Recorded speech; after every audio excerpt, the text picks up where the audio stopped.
Halo, kembali lagi di Gaptek.id dan kita kembali di Gaptek Problem Solving alias GPS ya. Jadi kalian bisa komen di kolom komentar di bawah apa permasalahan dari komputer kalian. Di video lain pun kalian bisa komen dengan hashtag GPS. Nanti gue bakalan coba untuk jawabin dan gue akan coba kasih solusi ke kalian kira-kira komputer kalian tuh harusnya diapain ya. Tentu jawabannya nggak bisa 100% ngebenerin komputer kalian karena gue nggak pegang langsung komputer kalian itu seperti apa. Jadi diagnosis gue hanya berdasarkan dari pertanyaan kalian aja. Jadi kalau misalkan jawaban gue ujung-ujungnya memang dibawa ke service center, sebaiknya dibawa ke service center biar kalian nggak otak-atik sendiri, nggak troubleshooting sendiri. Tapi kalau kalian mau troubleshooting sendiri, paling nggak gue udah coba kasih step by step dan juga solusi sementaranya itu kira-kira seperti apa. Akan ada beberapa pertanyaan yang bakalan gue jawab di video kali ini, tapi sebelum itu gue pengen ngucapin dulu minal aidin wal faizin, mohon maaf lahir dan batin. Jadi selamat merayakan Hari Raya Idul Fitri karena ini adalah video pertama gua setelah lebaran ya. Setelah kurang lebih sekitar 1 minggu lebih gua nggak bikin video. Itu karena ya ada mudik, habis itu ada lebaran, gue juga nggak ada stok video. Jadi kita bakalan bikin video yang ringan-ringan seperti ini dulu aja untuk ngejawabin pertanyaan-pertanyaan kalian di Gaptek Problem Solving kali ini. Oke, untuk pertanyaan pertama ini dari Forest Herman 328. Bang, Mobo slot NVMe hanya mendukung sampai Gen 3. Apa bisa dipasangi NVMe Gen 4? Terima kasih. Yang lain kalau tahu boleh jawab.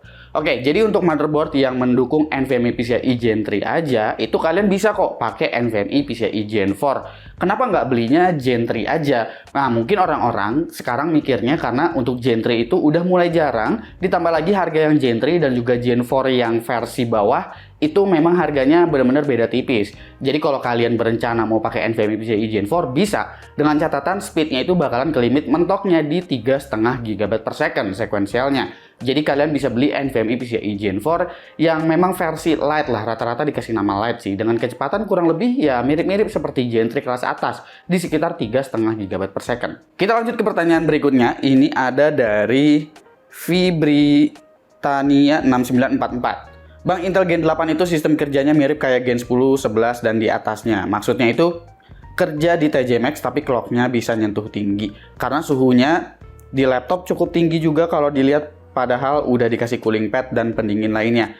Ya, memang mulai dari generasi ke-8 itu dia udah menerapkan TJ Max. Dan itu tergantung dari vendor laptopnya ngetuningnya seperti apa. Gue juga udah dari tahun berapa, gue lupa ya. Pokoknya dari zaman Intel Core generasi ke-8 ini, gue udah sempat bilang bahwa tuningan setiap laptop itu akan berbeda. Ada yang dituningnya adem sehingga menghasilkan performance yang nggak kenceng-kenceng amat sebetulnya, tapi dia bakalan kelihatan jadi adem banget ketika full load. Tapi ada juga yang memang digeber kenceng dan dia bakalan berjalan pada operating temperatur di TJ Max. Apakah itu normal? Jawabannya sekali lagi sebetulnya normal-normal aja selama dia memang masih mempertahankan performance-nya. Yang jelek ialah ketika CPU lu itu berada pada temperatur yang tinggi di 100 derajat Celcius, tapi performance-nya nggak keluar, alias performance-nya ngedrop ngedropnya, itu baru bisa ada indikasi bermasalah. Jadi kalau misalkan performance-nya masih nggak ada isu, menurut gua ya ini fine-fine aja. Kita ke pertanyaan selanjutnya, ini dari Januardinus Irwan 316. Bang, kalau misalnya CPU ngelot 100% nonstop selama main game, itu sehat nggak ya?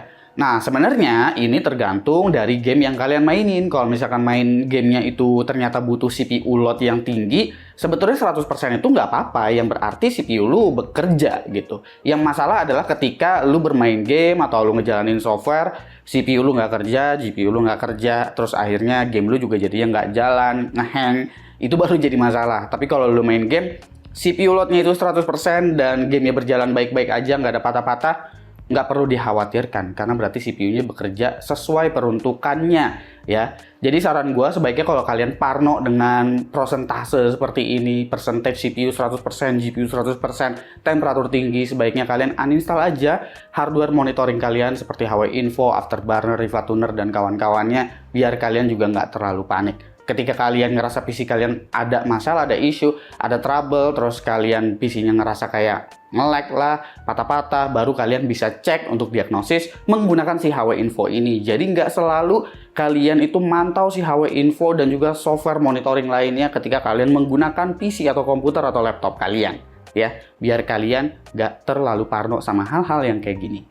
Pertanyaan selanjutnya ini dari Vito8253. Kenapa ya bang? Padahal laptop gua udah dibersihin fan-nya, plus udah diganti thermal paste sama thermal pad juga, tapi tetap suara fan-nya kenceng banget. Padahal masuk mode balance, nggak pakai yang performance. Ya tentu ini ada indikasi di mana laptop lu memang fan blade-nya itu menghasilkan noise level yang cukup tinggi, baik itu di mode balance ataupun di mode performance. Mungkin kalau ada mode quiet, coba lu set di mode quiet, apakah dia akan tetap berisik atau enggak.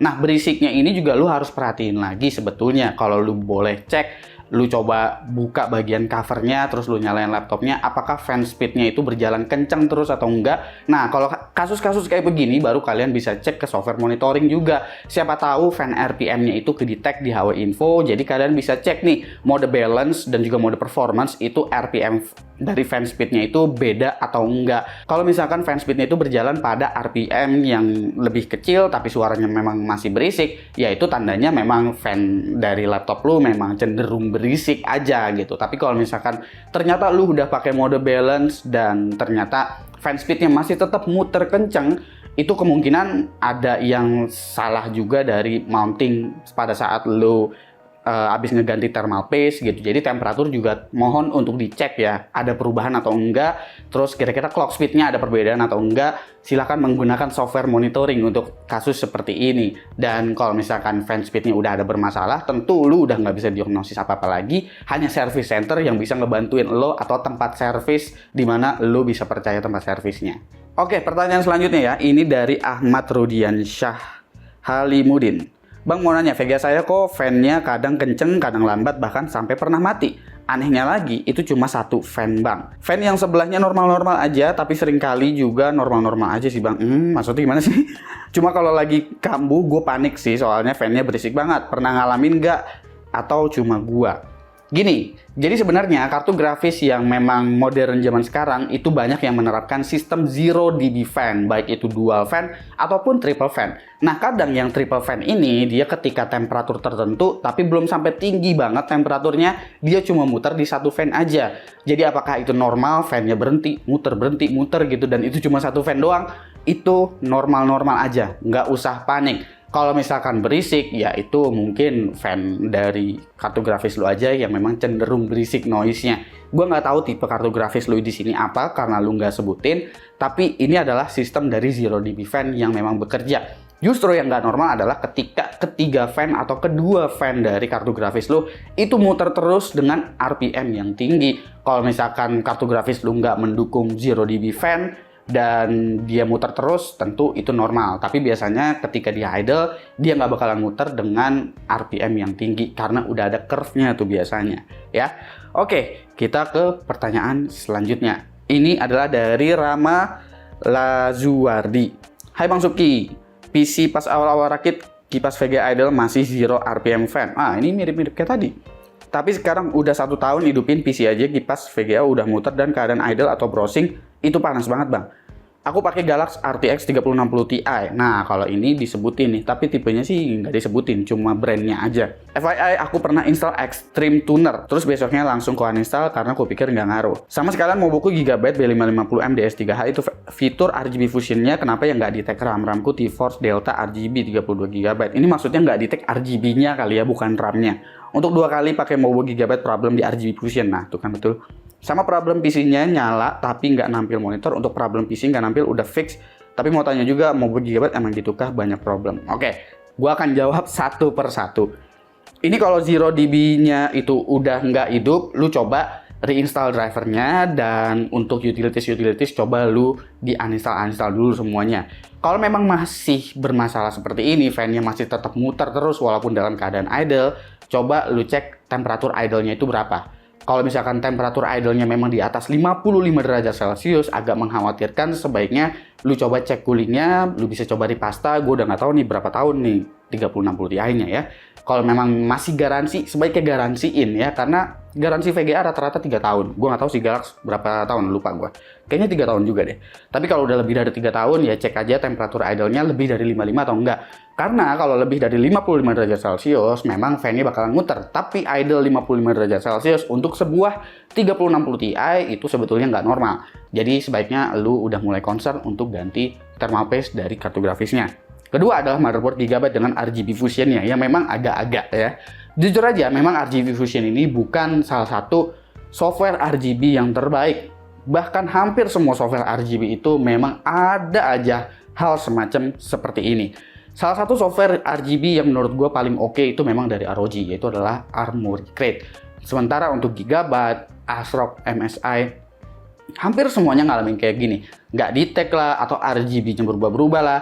Tapi untuk Gigabyte itu coba lu uninstall RGB Fusion-nya dan lu bisa install yang namanya Gigabyte Control Center. Karena Gigabyte juga sekarang udah menerapkan sistem seperti Armoury Crate. Walaupun faktanya di lapangan, gue juga kan tes BT pakai Gigabyte, itu memang ya RGB-nya bukan sampai ngebug, nggak detect hardware lainnya yang mendukung RGB sih, tapi RGB-nya ya suka balik lagi ke default aja. Jadi kadang suka di reapply aja gitu ya di si software Gigabyte Control Center-nya ini. Jadi lu bisa cobain itu.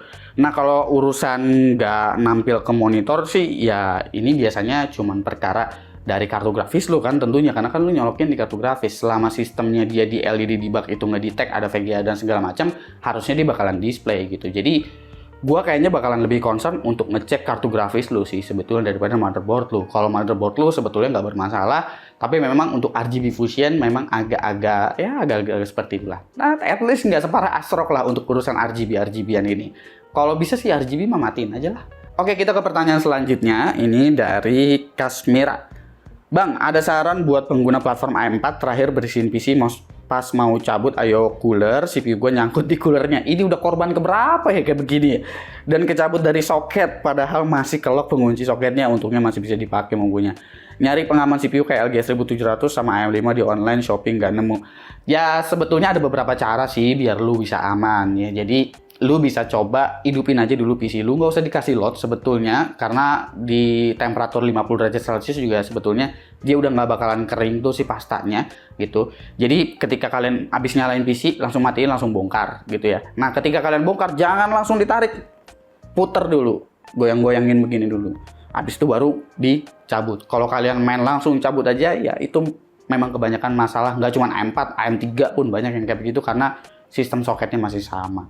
Jadi ya ini udah korban nggak tahu yang ke berapa ya. Memang cukup mengkhawatirkan, tapi sebetulnya ketika dicabut biasanya itu pinnya nggak bakalan sampai bengkok kok, kecuali lu nariknya miring gitu ya.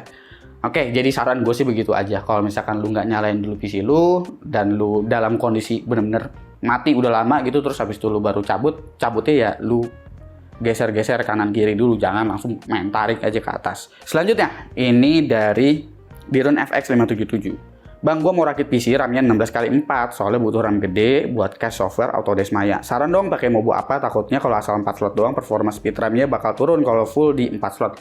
Ini akhirnya penonton gue ada yang pinter begini. Kalau pakai 4 slot itu harus perhatiin baik-baik. Jangan main asal 4 slot aja, pakai speed yang paling gede, habis itu colok berharap PC-nya jalan kenceng karena pakai 4 slot. Enggak, karena untuk motherboard dual channel ya pakai 4 slot dia bakalan ngebagi, dan biasanya untuk frekuensi memori bakalan lebih pelan daripada lu pakai 2 DIMM aja gitu. Saran gue sih lu kalau misalkan mau pakai ini berarti lu pakai 64 GB ya. Gue nggak tahu ini lu DDR4 atau DDR5, tapi gue bakalan kasih 2 asumsi. Kalau lu pakai DDR4, gue nggak bisa sebutin brandnya apa, tapi gue sebutin frekuensinya aja. Untuk DDR4, gue sih amannya, misalkan lu pakai soket AM4, cari yang di 3000 MHz aja. Paling gede 3200 MHz, gue rasa lu pakai 4 DIMM, itu udah bakalan aman di 64 GB. Atau kalau lu pakainya di DDR5, baik itu Intel ataupun di AMD, gue nggak bisa menyarankan di 6000 MHz lebih. Agak beresiko untuk 6000 MHz ke atas. Cari paling frekuensi 4800 atau 5600 aja gitu ya. Brandnya terserah kayak gimana, tapi umumnya untuk 5600 lu cari yang bukan XMP tapi yang JEDEC-nya memang 5600.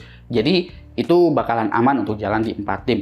Karena gue harus kasih tahu juga ke lo, kalau kalian pakai 4 DIMM itu yang kalian kejar memang udah bukan lagi soal memory speed atau frekuensi, tapi yang dikejar adalah kapasitas memori ya. Jadi kalau lu misalkan mau ngejar CPU-nya kencang, CPU-nya aja yang dikencengin, memorinya lu harus korbanin untuk memori frekuensi, tapi gedein di kapasitasnya, itu nggak masalah ya. Jadi kalau misalkan PC temen lu, PC gua nih keren 7200 MHz ya, karena peruntukan lu untuk ngejar dari segi kapasitasnya nggak masalah juga pakai 4800 atau 5600 MHz untuk DDR5 gitu, atau 3000 MHz di DDR4, ya itu nggak masalah juga, karena yang mau lu kejar saat ini bukan kencengin di memorinya gitu, tapi lu pengen gedein di kapasitasnya. Sementara lu pengen CPU yang kenceng, ya lu beli CPU yang langsung kenceng aja sekalian. Misalkan di platform DDR5, ya lu concern ambil 7950X misalnya, atau 14900K gitu.